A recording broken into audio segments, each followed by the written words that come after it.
കൊള്ളാമായിരുന്നു തന്റെ പെർഫോമൻസ്. ഞാനും അത് പറയായിരുന്നു സാറേ. സിനിമയിലോ സീരിയലോ വല്ല ചാൻസും ഉണ്ടെങ്കിൽ വാങ്ങി കൊടുത്തേക്കണേ സാറേ. കൊടുക്കാം, സിനിമയെ തന്നെ കൊടുക്കാം. അതെ, ഉണ്ടെങ്കിൽ ഒന്നെനിക്കും തരാം, എല്ലാവർക്കും തരാം. നിനക്കൊരു ചാൻസ് ഉണ്ട്. വിഷ്ണുവർദ്ധന്റെ മീരയുടെ വിവാഹം തടയാനുള്ളൊരു ചാൻസ്. ആദ്യം അങ്ങനെ ഒരു വിവാഹം നടക്കാനുള്ള ചാൻസ് ഉണ്ടാക്ക്, എന്നിട്ട് സംസാരിക്കാം. അങ്ങനെ ഒരു ചാൻസ് ഉണ്ടാക്കി കഴിഞ്ഞു. നിന്റെ ഒരാഗ്രഹം ഇനി നടക്കില്ല. ആരെ കണ്ടിട്ടുള്ള അഹങ്കാരം നിങ്ങൾക്ക്? എക്സ്പയറി ഡേറ്റ് കഴിഞ്ഞ ഈ രണ്ട് തള്ളമാരും നിങ്ങൾ രണ്ട് പീക്കറി പെണ്ണുങ്ങളും വിചാരിച്ച വിഷ്ണുവർദ്ധനെ അങ്ങ് മൂക്കിക്കയറ്റെന്ന് കരുതിയോ? വാചകോടി നമ്മൾ ഉപേക്ഷിച്ചതാണെന്ന് പറഞ്ഞില്ലേ? അതുകൊണ്ട് വക്കീലൊരു കാര്യം ചെയ്, ആദ്യം മീരയുമായുള്ള വിവാഹം നടത്താൻ കഴിയുമെന്ന് നോക്ക്. നോക്കാനൊന്നുമില്ല.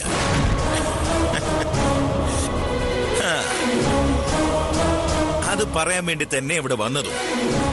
മീരയും വിഷ്ണുവർദ്ധനും തമ്മിലുള്ള വിവാഹം നിശ്ചയിച്ചു.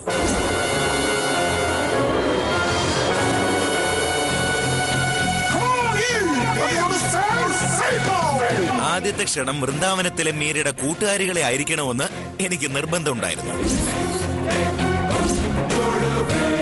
അപ്പോ വരണം. ഞങ്ങൾ തമ്മിലുള്ള വിവാഹം മംഗളമാക്കി തന്ന് അനുഗ്രഹിക്കുക.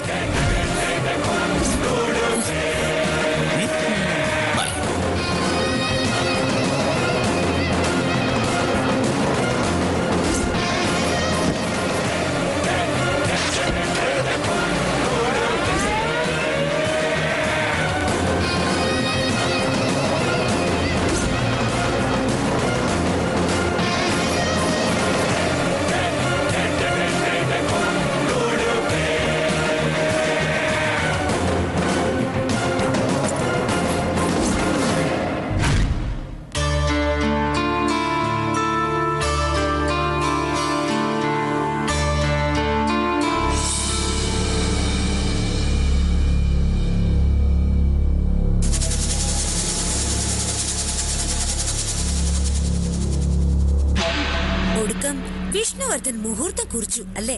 ഇത്രയും കാലം ഓരോരോ തിരക്കുണ്ടായിരുന്നില്ലേ ചിത്രേച്ചി? തിരക്കൊക്കെ നമ്മൾ ഉണ്ടാക്കുന്നതല്ലേ. ഏതായാലും ഇത്രയും അടുത്തൊരു ദിവസം തന്നെ കുറിച്ച് കിട്ടുമെന്ന് ഞാൻ കരുതിയില്ല. വിഷ്ണു സാർ വിചാരിച്ച കിട്ടാത്ത ഡേറ്റ് ഉണ്ടോ? എനിക്കറിയാം, എല്ലാം എന്നെ വിഷമിപ്പിക്കാതിരിക്കാൻ വേണ്ടിയാ. നീ വിഷമിക്കാൻ പോകുന്നതല്ലേ ഉള്ളൂ. ചിത്രേച്ചി എന്തിനാ എങ്ങനെയൊക്കെ സംസാരിക്കുന്നത്? ആ ജോത്സ്യം മാർത്താണ്ഡ നമ്പൂതിരി പറഞ്ഞത് അത്ര വേഗം മറന്നോ നീ? അയാൾ എന്തെങ്കിലും പൊട്ടത്തരം പറഞ്ഞെന്ന് കരുതി അതും വിശ്വസിച്ച് നടക്കാനൊന്നും എന്നെ കിട്ടില്ല. വിശ്വസിക്കണ്ട, അനുഭവത്തിൽ വരും.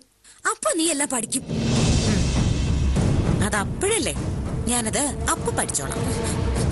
മോളെ നോക്ക്, നിന്നെ വിശ്വസിപ്പിക്കാനോ നിർബന്ധിക്കാനോ ഒന്നും എന്നെ കൊണ്ട് വയ്യ. എന്നാലും പറയാനുള്ളത് ഞാൻ പറയും. എനിക്ക് കേക്കണ്ടെങ്കിലോ? കേക്കണ്ടെങ്കിൽ വേണ്ട. പക്ഷെ ഒരിക്കൽ നീ സങ്കടപ്പെടും. ചിത്രേച്ചി പറഞ്ഞത് കേട്ടിരുന്നെങ്കിലെന്ന് മനസ്സുകൊണ്ട് നീ സ്വയം കുറ്റപ്പെടുത്തും. ചിത്രേച്ചിക്ക് ഇപ്പൊ എന്താ വേണ്ടത്? നീയും വിഷ്ണുവർദ്ധനും തമ്മിലുള്ള വിവാഹം നടന്നു കാണണം. അതിനി അധികം കാത്തിരിക്കണ്ടെന്ന് മനസ്സിലായി. അത് മാത്രം പോരാ, അവന്റെ തനി നിറം നീ കാണുന്നത് ചെന്നപ്പെട്ടത് ഒരു നരിമടയിലാണെന്ന് മനസ്സിലാക്കി നീ നിലവിളിച്ചോടുന്നതും എനിക്ക് കാണണം. അത്രയല്ലേ വേണ്ടുള്ളൂ. അങ്ങനെ ഞാൻ നിലവിളിച്ചോടുമ്പോ വഴിയിലെങ്ങാനും വന്ന് നിന്നാ മതി, അപ്പൊ കാണാം. പരിഹസിക്കണ്ട, ഒരുപാടങ്ങ് സന്തോഷിക്കാൻ വേണ്ട. നിശ്ചയിച്ച മുഹൂർത്തത്തിൽ നിന്റെ കഴുത്തിൽ അവൻ കെട്ടാൻ പോണത് നീ കരുതുന്നത് പോലെ ഒരു പവിത്ര താലിയൊന്നും ആയിരിക്കില്ല. അത് നിന്റെ കൊലക്കയറായിരിക്കും. അതിൽ കിടന്ന് നീ പെടയും.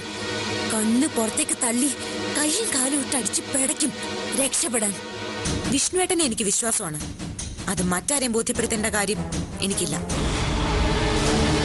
എങ്കിലും പറയാം, അഡ്വക്കേറ്റ് വിഷ്ണുവർദ്ധനെ വിവാഹം ചെയ്യുന്നതുകൊണ്ട് മരണമാണ് മീരയ്ക്ക് വിധിച്ചിട്ടുള്ളതെങ്കിൽ ആ മരണം ഞാൻ സന്തോഷത്തോടെ സ്വീകരിക്കും. ഒരു ദിവസമെങ്കിൽ ഒരു ദിവസം വിഷ്ണുവേട്ടന്റെ ഭാര്യയായി കഴിയാനും ഞാൻ ജീവിക്കുന്നത് തന്നെ. അങ്ങനെയാണെങ്കിൽ ഒരു കാര്യം ചെയ്യ്. ആദ്യം നീ ഒരു കല്യാണക്കുറി അഡ്രസ് എഴുതി പോസ്റ്റ് ചെയ്യ് നരകത്തിലേക്ക്.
Miss Meera, care of Ravi Verma, Chaitra.